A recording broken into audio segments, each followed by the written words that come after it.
The following content contains discussions of depression, self harm, and self perception.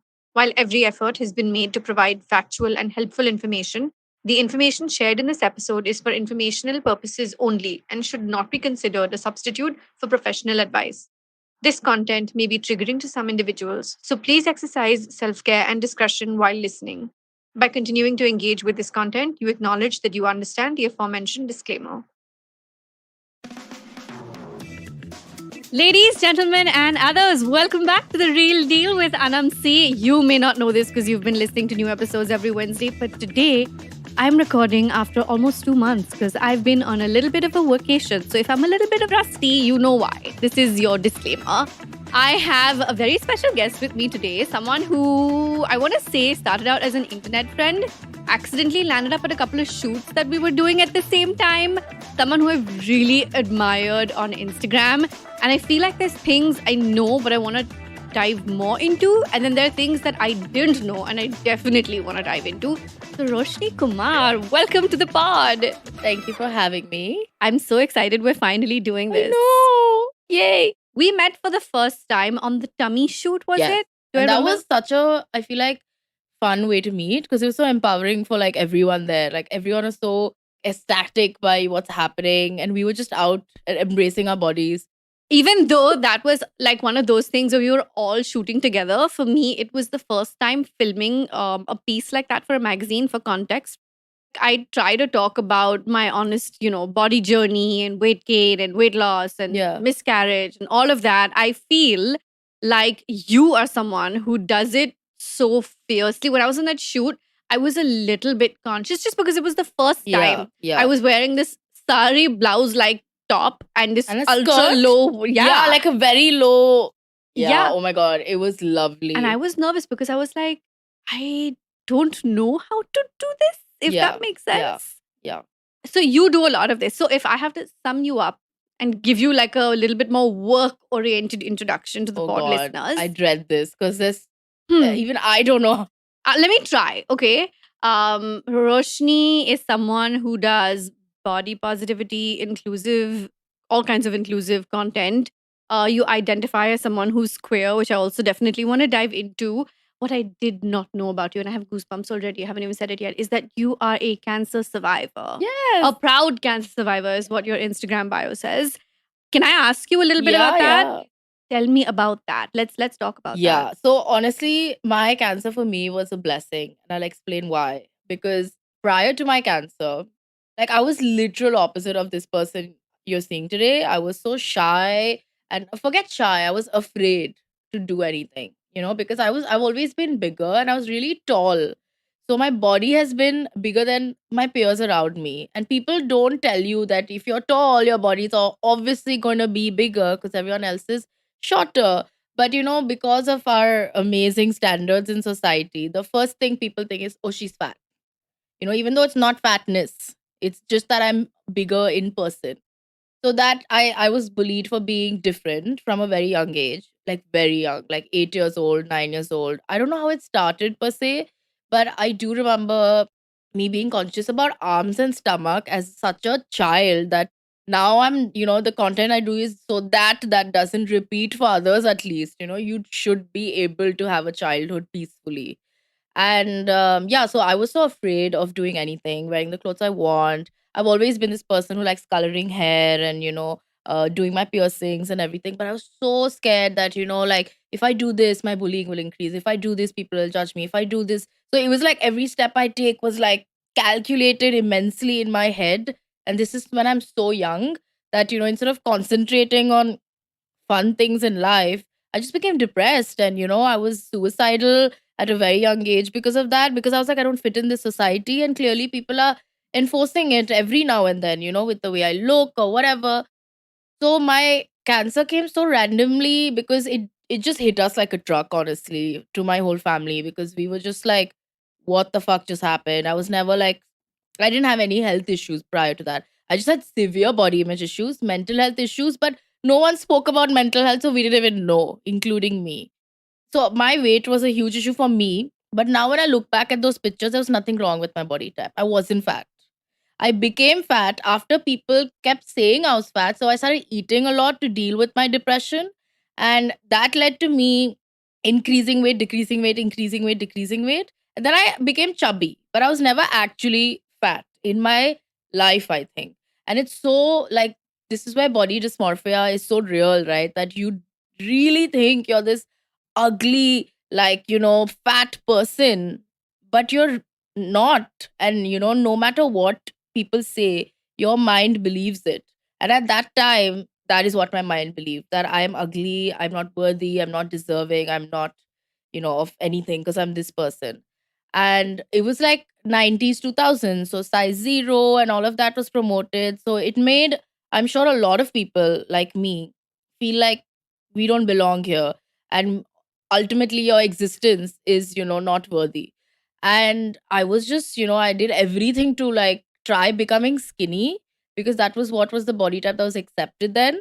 And again, no one tells you that not everyone can become skinny because some people are just born skinny. Some people can become skinny, but you don't need to be skinny, firstly. And like a body type like me, which is, I've always had curves in general, I can't become skinny. It's just not even a thing I can do. No one educates you on all this, right? So I was desperately, and you don't understand, I was like praying to all the gods and like everything, I just want to be skinny. I just want to be skinny. And I had stopped eating at some point. So I was in ninth standard, and then I decided, like, That's like 14 years old. I was 14, yeah. And I had a treadmill at home. My mom had it rather. And I used to walk on the treadmill. I was not really good at sports because I was more like an artsy person. And then the more conscious I got about my body, I stopped doing a lot of things. Like sports, I stopped because my swimming, like I just got back into swimming now because I always thought I was scared of water. And this is a stark example of how body image issues can really ruin your life. I thought I was scared of water this whole time, right? I remember when this was in third standard because I went to a school that had a swimming pool and they wanted to promote extracurricular activities. So my parents put me in that. I was excited about learning how to swim, but by third standard, I was already conscious about my body. I went and bought this amazing animal print swimming costume, with a matching cap and everything. I remember, oh my god, it was so traumatic for me that that picture in my head is like still there.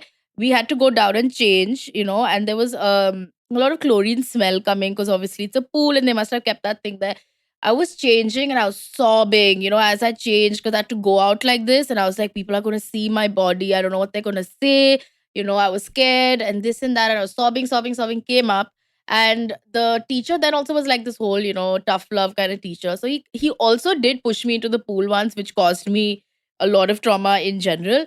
But I realized very recently when I rejoined swimming that it was not about the water. And you won't believe, like, my body developed a ear infection in like 2 months after, because it was so traumatic for me that I could not swim again in chlorine water. But right now, I've swam in multiple chlorine pools and there's nothing wrong. I don't have a ear infection. I'm not allergic to chlorine. It was almost like a defense mechanism of my body to like protect me because it was such a traumatic time to just go change into that costume. I'm so sorry. And that's why, like, I talk about this shit so people realize, like, these small things, you stop doing it and then, or you stop eating, for example, you do these things and it affects your actual life. Yeah. This is not about beauty, no one, like, fuck beauty, honestly. I mean, at the end of the day, if we don't have it, also, we'll survive. But if you don't have basic things like wearing the clothes you want, being able to swim, do these things, if you're not able to do it because people are making you feel shit about yourself, that's horrible, I feel. Yeah. Like for your existence. That impacts your sense of self on so many levels. So much. So anyway, in ninth, when I stopped like eating and I was so happy because I suddenly started losing weight. Okay. And I was like, I lost 8 to 9 kgs.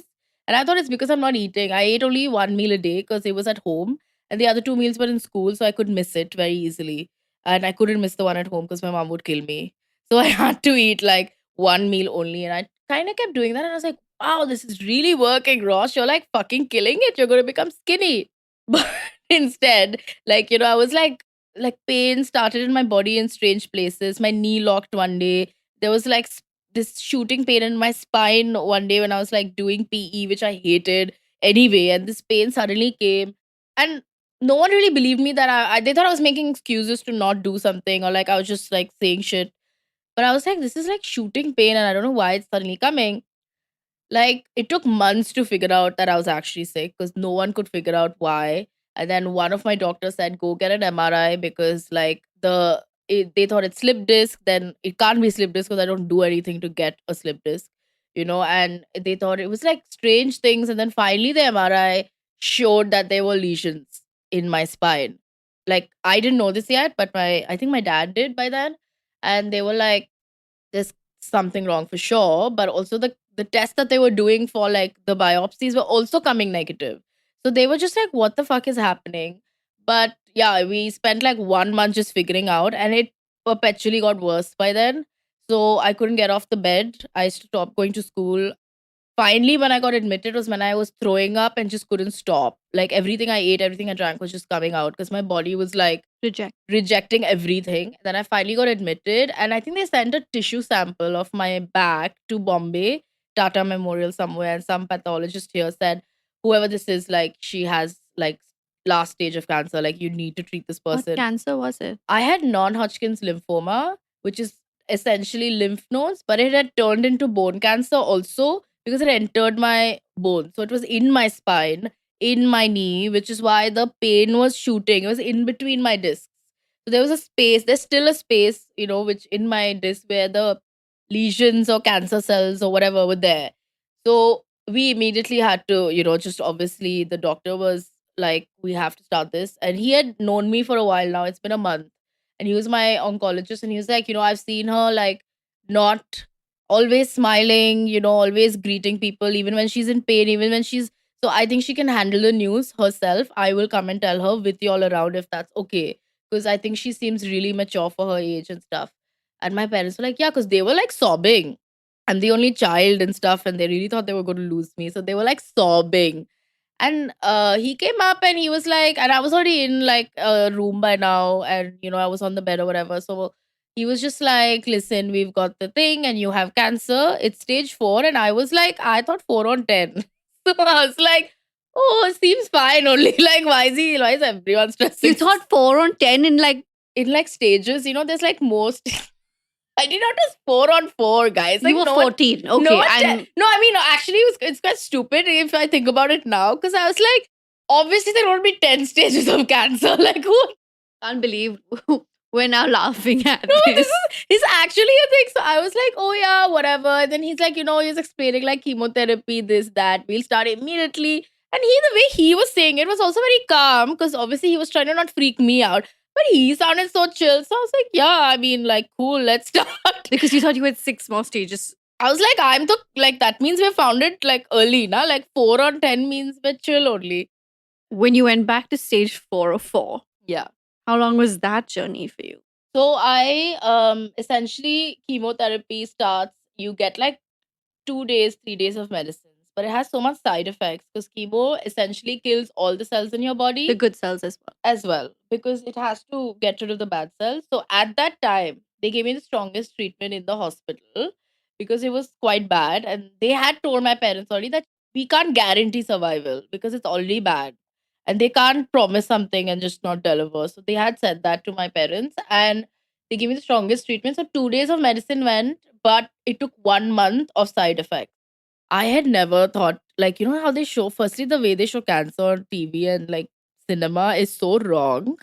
Like, it just I thought nothing will happen to me. The medicine's gonna go, like, whatever. Things will internally happen. But oh my God, like, it depends on the amount of medicine they gave. So they gave me a lot because it had to like kill all the cells. But the side effects are bad. It's not just throwing up, it's not just losing your hair.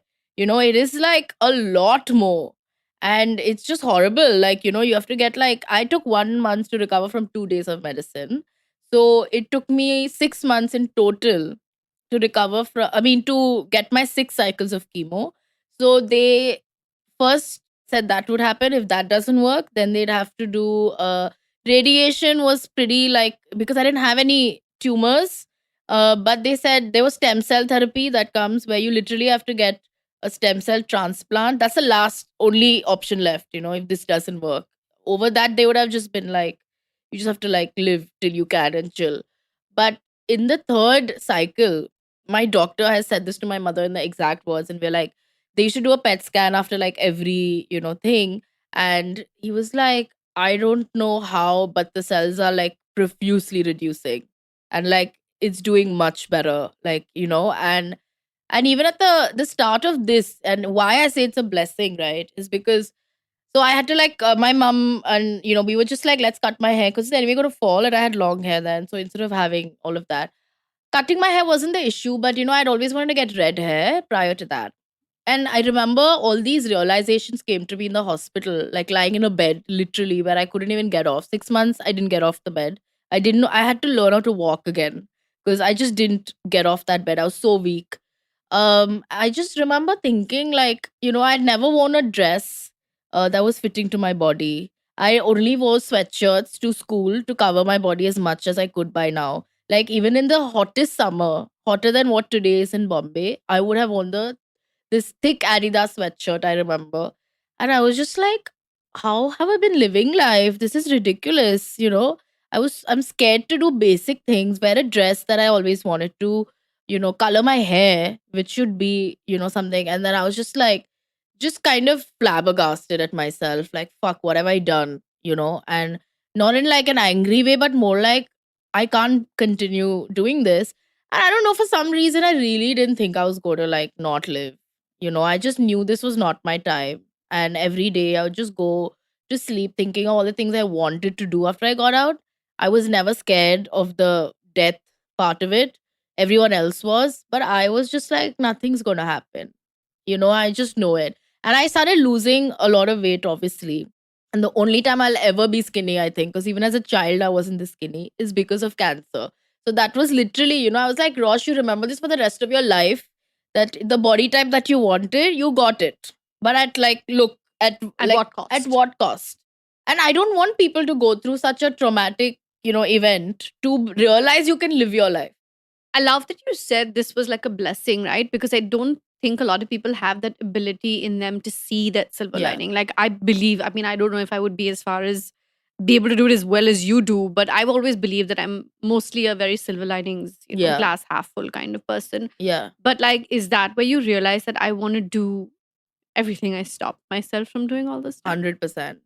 100%. I literally got out of the hospital and I was like, when can I get a tattoo? Because he was like, you can't get it for the first 6 months because your blood is going to be very thin after the chemo. So get it after 6 months. And the first tattoo I got was this, which says, I am what I am. So I always remember that, and my mom had to come with me because I was too young. I was 15. So she had to sign a consent form and everything. But yeah, like, since that day, I was like, I started baby steps. It took a while. Like, it's not some overnight makeover session that happened. It took a while, but I really made a decision in that hospital bed that I'm going to live my life fully. I don't care how long it is, how short it is, but I'm going to live every day. Like, fuck everyone else, fuck everything else. This is what I'm going to do. I'm going to get that red hair. Got out, my hair started growing, got that red immediately. Wore, and by now, my body had already become very thin. We needed new clothes, right? So, my mom went to all the stores that I wanted to and bought me the hottest dresses. So, I used to dress up to go to the hospital with wigs and everything because I just wanted to look so like, I was always a fashion girl, and no one could tell I was sick until I sat in a wheelchair because they were like, nothing is wrong with this girl. She has beautiful long hair and this and that. So after I came out, I was like, fuck, I'm really going to work, towards making myself happy. Forget everyone else. Has it gotten easier though with time, with people checking you out or making weird faces? Because I feel like, I mean, on social media, people know you and Yeah. understand your brand and they're a little bit Yeah. more evolved, I Yeah. guess. Yeah. But what happens in real life? I mean, I'll be honest, when I started now, after with the hair and stuff, I've not stopped since I was 15 till now. There's not a time that I had my original hair for too long after that. Just kept coloring it, doing my own thing, cutting it, whatever. Then the piercing started. I got my ears were pierced, but I started getting the face, like my chin How many pierced. do you have? I'm trying to Piercings, count I while I'm also looking don't at know, your to be face. honest. Maybe like over 20 in total. But it's because it doesn't have an end to it, right? It gets rejected by the body at some point because it's almost like a foreign object in your body. So if you take care of it well, it stays long. It stayed for 3 years or 2 years for me. And now I think I'll get another one because it looked way too hot. I think it might have been there for the awards, I'm not sure. But yeah, it basically looked like I was, there's always a stud here. But yeah, in total, I have all, I think more than 20, 23, 24. But yeah, but people, in India are not used to, or they think they're not used to, because it's actually quite common that people do have a lot of piercings, and a lot of villages, their traditions are around piercings and tattoos. So it's really not such an alien concept. I think it's just the way we've perceived it. But yeah, I got a lot of stares since I started it. In the first few times, this is very young. I'm talking about like now 17, 18. And I realized that clearly people are either fascinated, disgusted, or they just want to talk and laugh about it. And I just was like, honestly, after like going through all this shit, I was like, I don't care. So what that kind of helped me do is I honestly don't notice anymore. I really don't notice. Like even today while walking, I was just listening to my music and vibing and coming. There might have been a bunch of people staring and maybe like commenting or whatever, complimenting. Unless someone comes up to me, right? I don't see it anymore. And there have been times where I've been on a road walking and there are these guys maybe who'll stop and like stare and stuff. And my friends have gotten so mad and they're screaming. And then I'd be like, what are you doing? And they're like, dude, those guys have stopped and they're staring at you. Like, don't they have any other? And I was like, it's just what they do. Like, relax, don't get so mad because, you'll waste your energy.